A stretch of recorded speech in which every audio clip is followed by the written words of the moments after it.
জুলাই গণঅভ্যুত্থানে সংঘটিত মানবতাবিরোধী অপরাধের মামলায় ক্ষমতাচ্যুত প্রধানমন্ত্রী শেখ হাসিনা ও সাবেক স্বরাষ্ট্রমন্ত্রী আসাদুজ্জামান খান কামাল সহ ৩ জনের রায়ের দিন ধার্য করেছেন আন্তর্জাতিক অপরাধ ট্রাইব্যুনাল। আগামী ১৭ নভেম্বর এই মামলার রায় ঘোষণা করা হবে বলে জানিয়েছেন ট্রাইব্যুনাল ১। এরপর থেকে আলোচনা কি সাজা হতে পারে ফ্যাসিস্ট হাসিনার।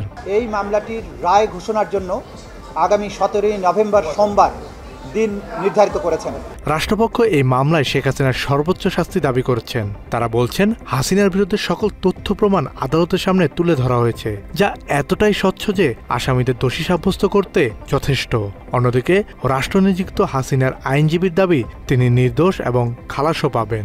সবকিছু মিলিয়ে আমি বিশ্বাস করি আমার আসামিদায় খালাস পাবে। এদিকে হাসিনার রায়ের দিনকে ঘিরে আবারও কর্মসূচি ঘোষণা করেছে নিষিদ্ধ সংগঠন আওয়ামী লীগ। ১৬ ও ১৭ তারিখ তারা কমপ্লিট শাটডাউনের কর্মসূচি দিয়েছে, অর্থাৎ রায় নিয়ে চিন্তিত আওয়ামী লীগ। তাহলে কি হাসিনার সর্বোচ্চ শাস্তি আসছে এমন ধারণা করছে দলটি? প্রশ্ন হলো, যদি শাস্তি হয় তাহলে কি হতে পারে? আইনি বা কি বলে?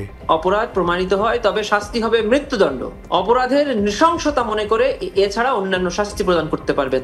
গণহত্যা, যুদ্ধাপরাধ এবং মানবতা বিরোধী অপরাধের বিচার করার জন্য বাংলাদেশে ২০১০ সালে আন্তর্জাতিক অপরাধ ট্রাইব্যুনাল গঠন করা হয়। The international crimes tribunals act ১৯৭৩ আইনের অধীনে এই ট্রাইব্যুনালে আসামি গ্রেফতার, বিচার ও সাজা দেয়া হয়। সময়ের বিবর্তনে এই আইনের সংশোধনী এনে বেশ কিছু ধারা সংযোজন ও বিয়োজন করা হয়েছে।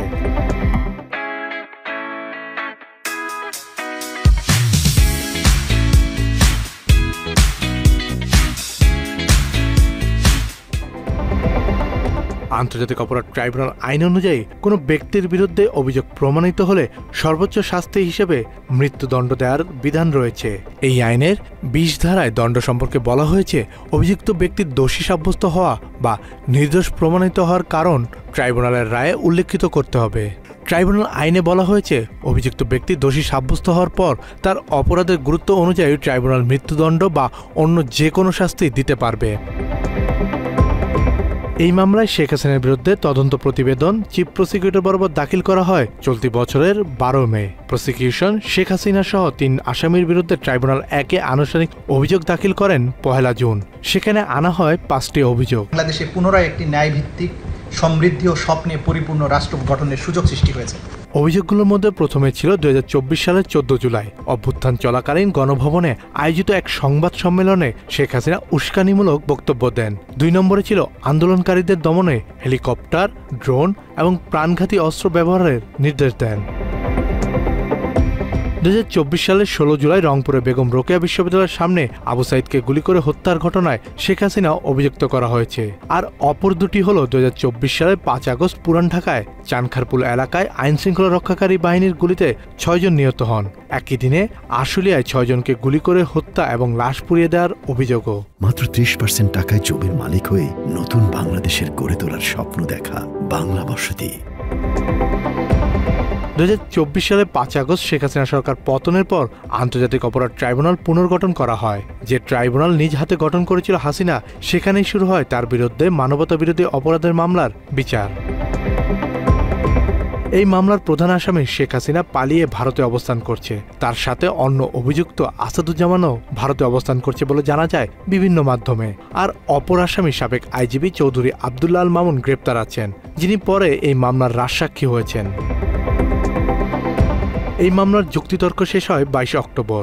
সেদিন ট্রাইব্যুনালে উপস্থিত ছিলেন অ্যাটর্নি জেনারেল। তিনি জানান, বাংলাদেশে প্রথমবারের মতো কোনো শাসক, শোষক বা ফ্যাসিস্টকে মানবতা বিরোধী অপরাধের মুখোমুখি হতে হয়েছে। আমি প্রত্যাশা করেছিলাম তিনি ন্যায় বিচারের জন্য সামনে আসবেন। বাংলাদেশে বিচারের মুখোমুখি হয়ে যদি ফাঁসির কাষ্ঠে দাঁড়িয়েও চোখে চোখ রেখে বলতেন, বাংলাদেশের মানুষের জন্য আমাদের জীবন উৎসর্গ করে দিয়ে গেলাম, তাহলেও তাদের কিছুটা প্রায়শ্চিত্ত হতো। আন্তর্জাতিক অনেক সংগঠনই ফাঁসির পক্ষে নয়, তবে এনসিপি, জামায়াত, জুলাই আন্দোলনে আহত নিহতদের পরিবার সহ দেশের সাধারণ জনগণ সবাই চায় হাসিনার ফাঁসি। আইনেও আছে সেটা। এখন দেখার বিষয় আদালত কি রায় দেন। হাসিনার ৫টি অভিযোগে ফাঁসি আসে না আমৃত্যু যাবজ্জীবন, না অন্য কোনো কিছু, জানা যাবে ১৭ নভেম্বর। কাজী পাপ্পু, বাংলা এডিশন।